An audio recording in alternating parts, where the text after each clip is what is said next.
I just want to share this experience, not to scare anybody, but so that you know this could happen.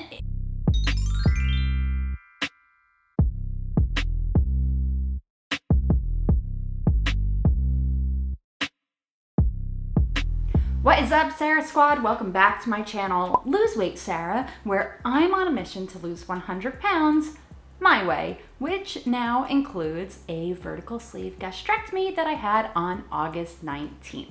The Sara Squad is growing tremendously, which I'm so excited. I wanted to give an extra special warm welcome to the Sara Squad, to all of the new subscribers. I'm guessing you found your way here from April Lauren's podcast with me, which was so much fun. I had such a great time. I think April did too. We laughed a lot.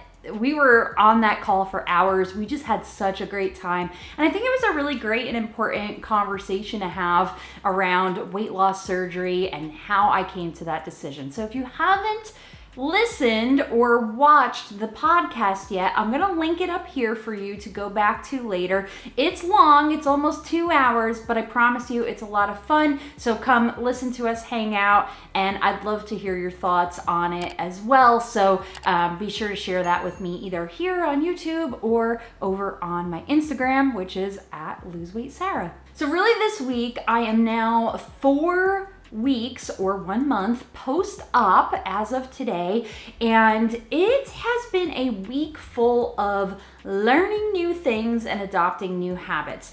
I'm starting to kind of transition more into like regular food, if you will. So I've done soft food for about 2 weeks, and now I'm just kind of learning like day-to-day eating. Honestly, it's been really challenging, a little bit more challenging than I thought it was going to be. And in a way, I feel almost like a little kid relearning how to eat food. It's just been kind of crazy. And so something that I really wanted to spend some time talking about in today's video, because I got a lot of questions about this, was what happens when you eat too much after a vertical sleeve gastrectomy.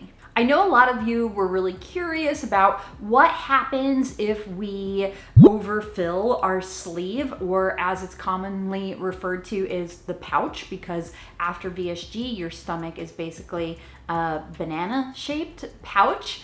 And I wanted to give you a little bit of what my experience was. I can't obviously speak for everybody, but I have now overeaten 2 times, and I wanted to let you know kind of what that was like. So first of all, something I have learned early on, I just had my surgery a month ago, is that there is a very fine line between comfortably full and overdoing it. And really kind of figuring out where this line is has been the biggest struggle for me so far. Literally 1 bite of food can be the difference between, okay, I'm full, and oh my God, I've eaten too much. So what happens if you kind of take that 1 or 2 bites too far is, it, for me, is a very uncomfortable feeling. And I think the best way for me to describe it is it feels like a combination of really bad heartburn and wanting to throw up. You can quite literally feel the food at the top. I'm pointing here, I don't know if it's showing up on camera, but you can feel the food at the top of the pouch, and it's just kind of sitting there. And so what happens is you get super uncomfortable. There's almost a little bit of panic that sets in for me anyway. And what I do to kind of relieve this is I'll get up and just walk around the house, or if I'm not too uncomfortable, I'll go walk outside, but I really don't want to stray too far because I want to be able to sit down if I need to. Basically, if the pouch is too full, I need to move, or I'm going to just sit there kind of suffering in agony. It's a really it's a bad feeling. I can't stress that enough. It is not a good feeling. So if you are, still on your liquid diet and you're about to transition, this is just some kind of important stuff to keep in mind, is that you can really, at least for me so far, like I said, I've been eating solid foods now about 2.5 weeks. You can go too far really quickly, and it's just so uncomfortable. So what I'm doing when this happened is I'm getting up, I'm moving, I'm walking around, not jumping up and down. You don't want to like shake yourself, because that I could just imagine would go terribly wrong. But walking around at a pace, just trying to get things moving.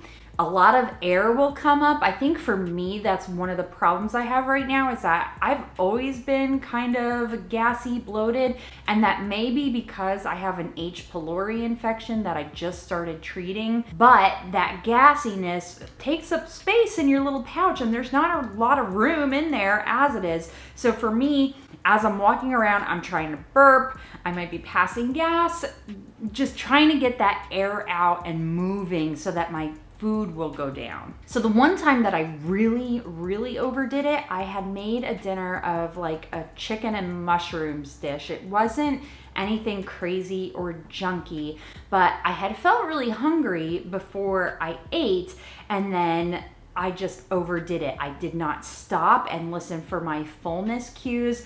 I was eating kind of fast, and it just was a combination of those things that led me to literally overfill my pouch just way too much. And so I could not shake this feeling. I think I was walking around the house trying to burp, trying to get the air out, trying to get things moving for about 10 minutes or so. And that's when I got sick.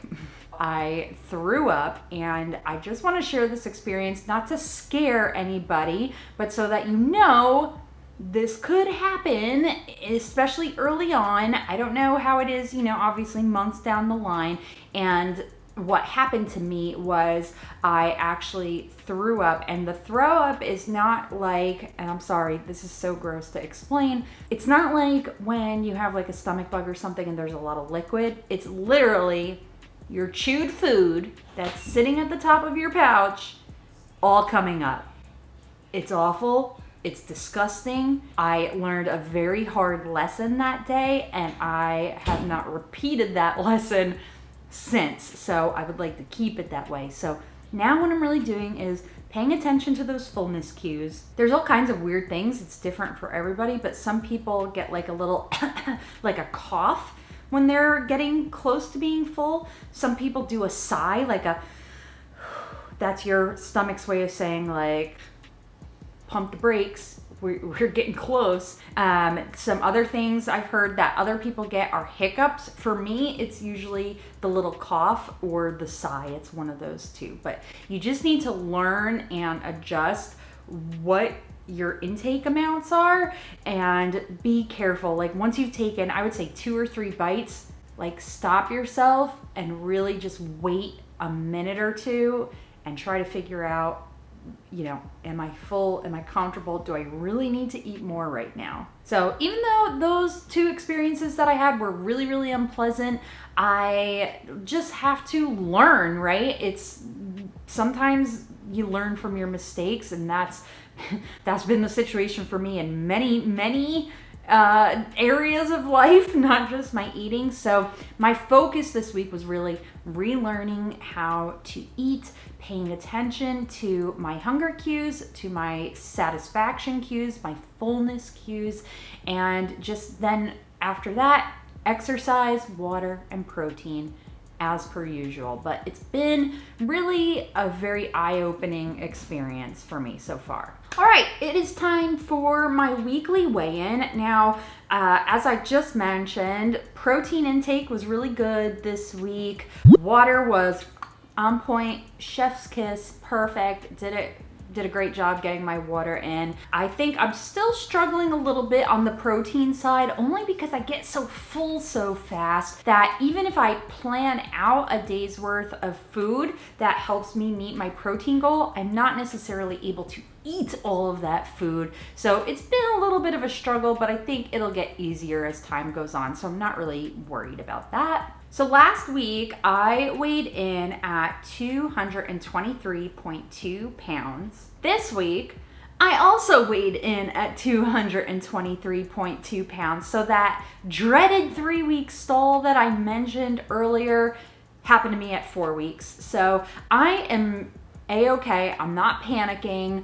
I'm not worried about it. I had a feeling, right? I've lost something like a little over 20 pounds since I've had surgery. I couldn't tell you the last time I lost 20 pounds in a month. Honestly, that's like never. So I was expecting a little bit of a slowdown. I'm on track. I'm supposed to lose 10 pounds per month per my surgeon's goal if I'm following the protocol, which I am. So I'm not freaking out about this no loss week. In all of the support groups that I'm in, including my Blossom Bariatrics post-op support group, everybody says that it's completely normal. Your body has to do a little bit of catching up. You're taking in the new calories. So I've got to trust the process. I know that there's no way I'm not actually losing fat, and I can tell you that just by how my clothes are fitting. This is a shirt that I was wearing last year that I pulled out of the closet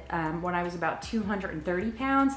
And you can kind of see here like how loose it is on me. I can see in my arms even, right, like how much the skin is kind of loosening up there. So and then of course my face too, which I think everybody has commented on at some point. My jeans are bigger, literally my underwear are bigger. So it's, you know, I can feel the clothes getting looser, which means that I am making progress one way or the other. So I'm just gonna keep it positive, keep following the rules, doing what I'm supposed to be doing, and keep calm and carry on, as they say. I hope you enjoyed this week's video. I know it's a little shorter than usual. I've got some other content coming out later this week where I'll actually be sharing 5 of the lessons I've learned as I am relearning how to eat food, and some habits that if you're considering weight loss surgery, I really believe that you should start adopting before you have surgery to make it a smooth transition after you do. And I think these tips will be helpful for people who are maybe not even considering surgery. I think they're just really healthy tips. So I'm excited to share that information with you. If you enjoyed this video, be sure to give it a big thumbs up and let me know how your week is going. How is working towards your goals? I want to hear from you. Leave me a comment below, and until next time, I will see you real soon.